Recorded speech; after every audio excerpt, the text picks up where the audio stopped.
You had mentioned that the wins and losses maybe from this season wouldn't really be factored into the decision evaluation of Brad Larsen. I guess I'm wondering, with I think it's 563 man games lost, a franchise record, how tough was it to come to the decision that you guys reached, and was it based off of mostly just this season, or was it kind of like a big picture thing through the 2 years? Well, first of all, I want to clarify that I said that the evaluation shouldn't be just about wins and losses. It's obvious what we went through with the injuries, and it's an unfortunate situation for all of us. And we do our evaluation every day here. We watch every practice. We watch closely, try to watch closely what's going on in the locker room, and we're communicating with the coaches every day, and that's how we do our evaluations on what goes on with our team, and especially the direction we want to take with our team. And we came to the conclusion that this was absolutely a necessary change that we needed to make, and that's why we're here today. Was it difficult? It's always difficult. You're dealing with people that you've gotten to know very well. We have a lot of respect for Brad Larsen and many legacy as people, and there's a personal relationship there too, and that makes it always hard. Jarmo, what was the criteria that you used? Why was this move necessary? What did you see that you didn't like? I'm not going to dissect the strengths and weaknesses of our coaches. I got to let go today out of respect for them. But as I said, it was a lot of things that factored in that made us come to this conclusion, and it was absolutely necessary to make these moves. Do you feel like from the time that you hired Larsen 2 years ago, has your team changed as what this team looks like and what kind of coach it needs? Has that changed? Or is there something in the coaching specifically you didn't like? Do you know what I'm saying? Well, I think the team is evolving. Obviously, young guys are getting a little bit older, and that's part of the process that we knew that it's going to take a little bit of time here to nourish the talent that we have and get to the next level. I think we, as I'd mentioned once before, that maybe we got a little bit ahead of ourselves last year with the success that we had. We knew this was going to take time if we want to do it the right way. All those things factor in, but like I said, we evaluate the day-to-day stuff every day here, and that brought us to this conclusion. The way that the season ended was not a surprise. You probably could have seen this coming for a while now. Have you started in on finding your new coach? Do you have somebody in mind? Is it the same kind of search you did a couple of years ago when you landed on Larsen? Well, out of respect for the coach that's still in place, we don't start any searches. They have a tendency of leaking and would create a bad situation if we were to do that. So we have not, but we will start evaluating that situation immediately with the deep look at all the best candidates that may be available, and give consideration to the staff that we have here. The rest of the coaches are in place. They've done a good job, and we evaluate this whole situation as we move forward here, and that starts today. Can you speak? So you've retained Pascal and Steve. Do you want them to be part of the next coaching staff, or will that be the next coach's imperative to decide that if they're not, one of them isn't the guy? Well, I think that needs to be a discussion with when the choice comes of who the head coach is, and as I said, that we give consideration to the people we have here internally. We always have, but it needs to be a discussion as an organization once the decision is made that what the whole staff will look like. Jarmo, Brad seemed pretty despondent when he came in last night. I'm just curious when he learned of his fate and how that conversation went. This morning, he and I had a conversation this morning early, and it's never a pleasant conversation, obviously, and I didn't see his press conference, so I can't speak to that. Jarmo, your goaltending situation, obviously, for any team, it's a huge deal going into any season. You got Elvis signed up for another 4. Just how important is it to fix whatever issues he had this year? He struggled with some inconsistencies, injuries, things like that. And did that factor maybe just getting a new voice type of thing into the decision with Manny? Well, number one, goaltender is a key to success with any team that wants to be in the playoffs or have success in the playoffs, or let alone win the Stanley Cup. You need a goalie that has the skills, that has the talent, but also a goalie who is consistent, reliable. That means staying healthy, being in top condition, probably the best conditioned guy on the whole team because of the requirements of that job. And that's going to be something that's going to be addressed as soon as we get to these discussions with the players that we've already started. Yarmo, how soon do you need a head coach in place?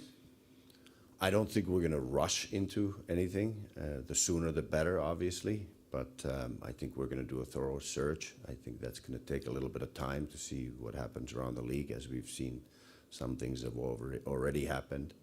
And would maybe broaden our search or candidates. And once we get a full picture of that, then I think we'll try to come to conclusion as soon as possible. Yeah. Yarmo, it obviously Elvis and Manny Legacy both have a very close relationship. I think they were close before what happened with Matisse Cleveland, but that also kind of made them even closer.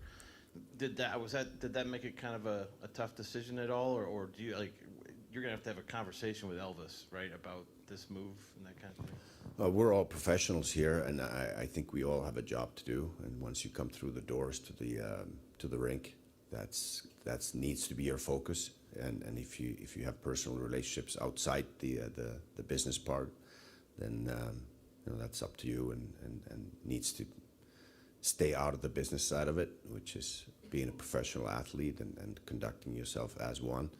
So it's that's all that factored into this decision. Yarmo, such a young team that you have, do you feel like there's an opportunity to be able to try to get the most out of development? Just how crucial is that aspect going to be when you find your next coach? It's huge, but we also have great development coaching staff in place, led by Rick Nash and Derek Dorsett's part of it, Jarkko Ruutu in Europe, and Nicholas Backstrom with the goalies, and Brad Thiessen with the Monsters. So, we take the development part very seriously. We've always said that we need to be a draft and develop team. That's how we're going to build our core. That's how we're going to find it. But then we need to develop it, nourish it, and get them to the next level. And that part we take very, very seriously. We were the first team to hire a full-time skills coach in Kenny McCudden in the whole NHL for that same reason, so that these guys have access to a person who takes their personal development and into his heart and works with them every day before practice. After practice, you see Kenny McCudden out there. The development doesn't stop when they get to the NHL. That was the reason why we hired Kenny. He needs to continue and be present every day, and Kenny's great at it. We have a ton of respect for him. The players have a ton of respect for him. So the development part's huge, and of course the culture that the head coach sets on that's important too. When did you come to the conclusion that you needed to fire Brad, and was that then a matter of just riding out the season and letting it finish off? I don't want to get into any of the timeline of our decisions. We informed them this morning, and decisions made. Yarmo, have you talked to Elvis specifically about Legacy not being back? Not yet, but we will. And the players knew before anybody else after the decision was made, and the message delivered to Brad Larsen. With 47 guys that played a game for your team this year, have there been some guys that have kind of gotten your attention? You got maybe some tougher decisions to make moving forward?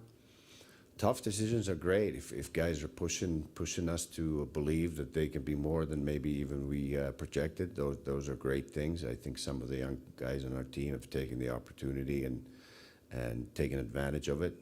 To mention guys like Kent Johnson, Kirill Marchenko, who didn't start the year with us.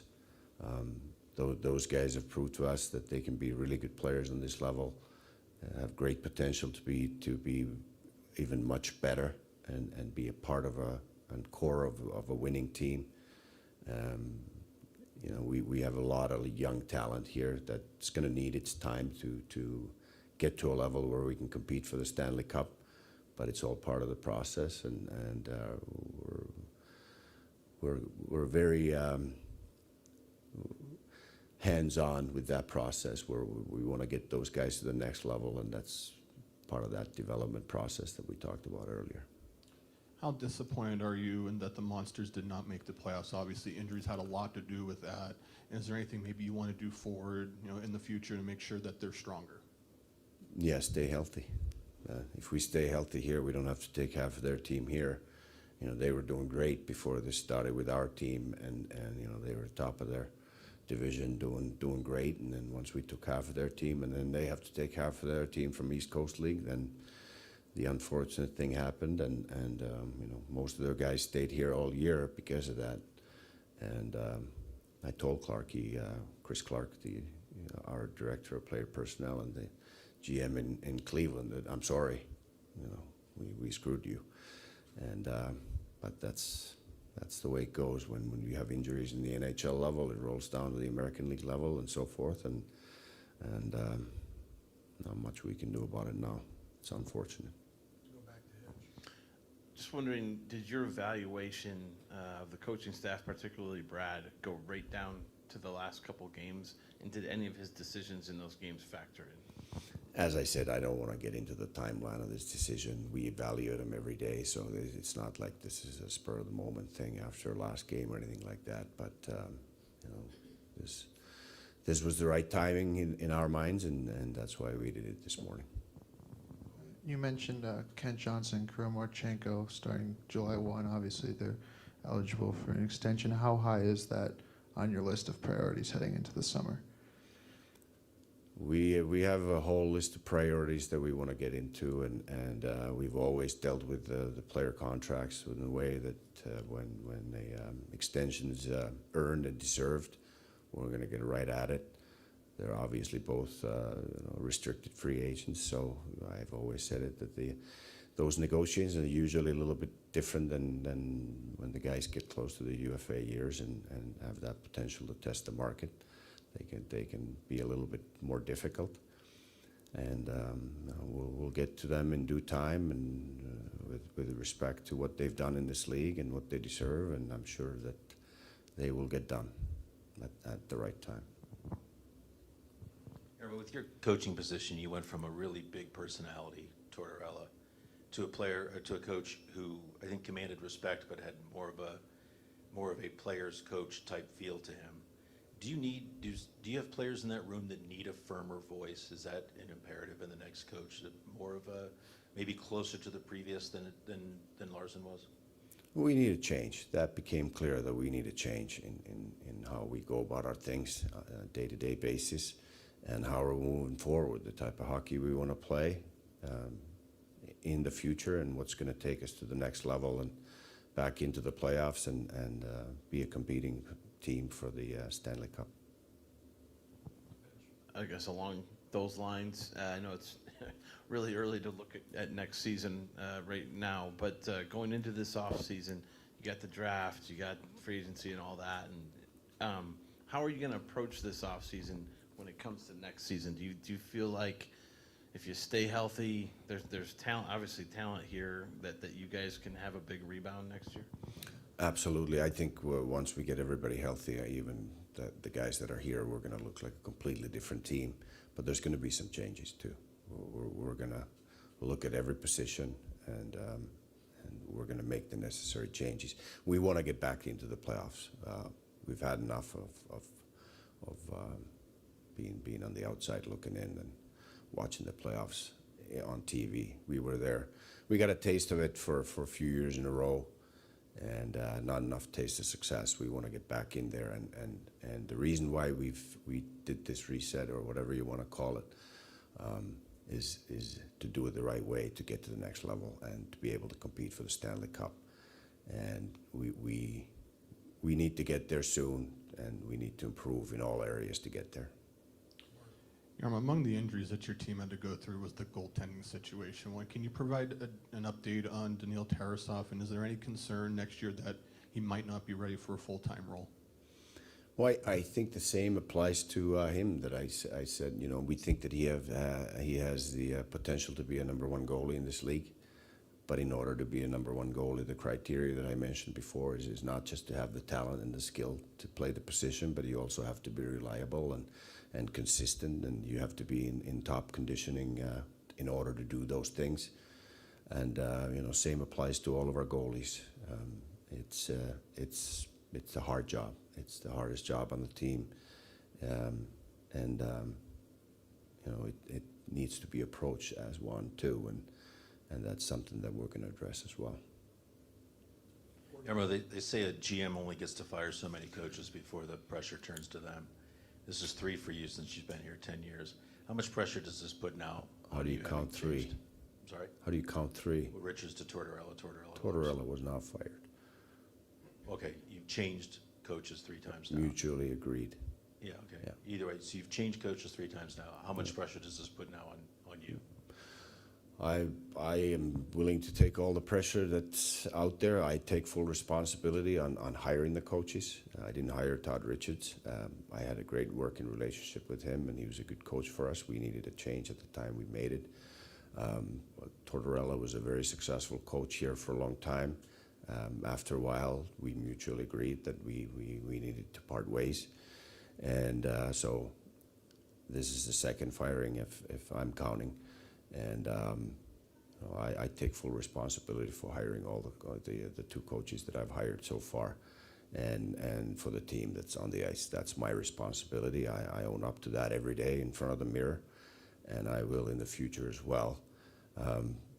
I'd say in 10 years, if you've gone through 3 coaches, that should be pretty low on the level of change that happens in this league. But I don't really keep statistics of that.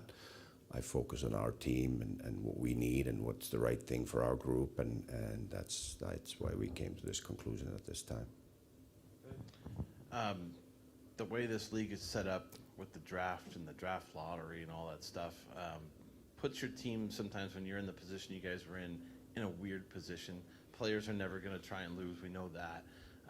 But like losing that Pittsburgh game, it prevented you from having the best odds of winning the draft lottery, obviously. I guess that'd be the way to put it. What was the disappointment level? Is there a disappointment level that didn't happen, that you didn't get the 25.5% chance to get Connor Bedard? Well, there's still a 74.5% chance that you don't get it. So, as you said, players will never tank. Players have professional pride. They go on the ice to win the game, to do their best. Their careers are on the line. Their jobs are on the line. For our team next year, they want to go out and do their best. As you saw with the guys that played some of their first NHL games with us, they're going and giving it their everything to try to give us their best showing on the individual level and as a team. And that's, you let the chips fall and see where we end up. Now we got the second best odds in the lottery, and that guarantees us at least the top 4 pick in the draft. And those things are pretty much out of our control as management. The coaches are coaching the team to win, and players are there to show what they can do to have a great career in the NHL. Time for a couple more here, and then I'll turn it to Zoom. You talk about culture, and everybody talks about culture, but to you, what does a good culture look like? A good culture looks like the standard of work that we do here every day, whether it's on and off the ice with the players, coaching staff, management. The standard's always here. Everybody has a little bit of bad day here and there, but the standard can never drop to under a certain level, and it stays consistent, and it stays firm. And there are a strong set of values within the organizations that you never compromise. And if you live by those values every day consistently and your judge is in the mirror, then I think you're doing the right things as an individual and as part of the good culture. Okay, we're go to Stephen Lino. Go ahead, Stephen. Thanks, Todd. Yarmo, obviously you mentioned not wanting to rush into this. The draft lottery is May 8th.